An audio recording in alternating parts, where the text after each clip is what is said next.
মোৰ কথা শুনিব লাগিব যদি নুশুনে মই জেং কৰিম জুবিন কোন হয় ভাই আই ডোন্ট কেয়াৰ জুবিনৰ ষ্টেটমেণ্টে চব কাৰেক্ট হ'ব তেনেকুৱাতো কোনো কথা নহয় অসমীয়া ভাষা 200 বছৰ হোৱা নাই কেইটামান গান গালেই বুলিয়ে জুবিনৰ চব কথাই ভাল হৈ যাব নেকি ধ্ৰুপদী ভাষা অকল সংস্কৃত বেদৰ বাণী হ'ব নেকি ধ্ৰুপদী ভাষা অকল সংস্কৃত ইণ্ডিয়াত বাকী কোনো ধ্ৰুপদী ভাষা নহয় এইবোৰ এতিয়া ডিক্লেয়াৰ কৰিলে নহ'ব সেইটো আমাৰ অসমীয়া ভাষা 200 বছৰ হোৱা নাই মোৰ আজু ককা বুধীন্দ্ৰনাথ ভট্টাচাৰ্য তেওঁৰ এখন ডিকশ্যনেৰী আছে Anglo Assamese he was in the round table conference with Gandhi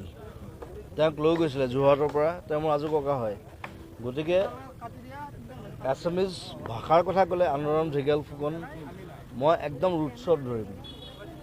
এইটো ধ্ৰুপদী ভাষা বুলি কৈছে এতিয়া এইটো তেনেকৈ দিলেই নহ'ব নহয়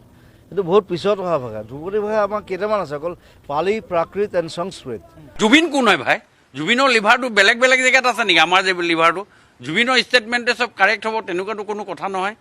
জুবিনে যিবিলাক কথা কৈছে জুবিনৰ কোনো মেটেৰিয়েল নাই কালি অসমীয়া ভাষাৰ ওপৰত তেওঁ এইবোৰ ষ্টেটমেণ্ট দিছে কেইটামান গান গালেই বুলিয়ে জুবিনৰ চব কথাই ভাল হৈ যাব নেকি বেদৰ বাণী হ'ব নেকি গানটোহে ভাল গাব পাৰে বক্তব্যটো ভালকৈ দিব নোৱাৰে বা সালনিত কথা ক'ব নোৱাৰে এই কথাবিলাকেই হ'ল আমাৰ যিসকল মুধাপুতা ব্যক্তি সেইসকলৰ ষ্টেটমেণ্টবিলাক যদি শালীনতা নাথাকে তেতিয়াহ'লে আমাৰ সমাজ ব্যৱস্থাটোত বহুত আঘাত কৰে সেইকাৰণে এইবিলাক কথা ক'ব নালাগে চাই চিতি মানুহে কথা ক'ব লাগে গছ নাকাটে মুখ্যমন্ত্ৰী মহোদয় কৈছে আমিও কৈছোঁ আজি গছ নাকাটো বুলি কৈছে আৰু অসমীয়া ভাষাটোৰ ওপৰত যি তুলুঙা মন্তব্য দিছে সেইটো দুৰ্ভাগ্যজনক কথা জুবিন গাৰ্গক কৈছোঁ ভাল গান গাব পাৰে কিন্তু অসমীয়া ভাষাৰ ওপৰত তেওঁ ইমান জ্ঞান থাকিব পাৰে বুলি মই নাভাবোঁ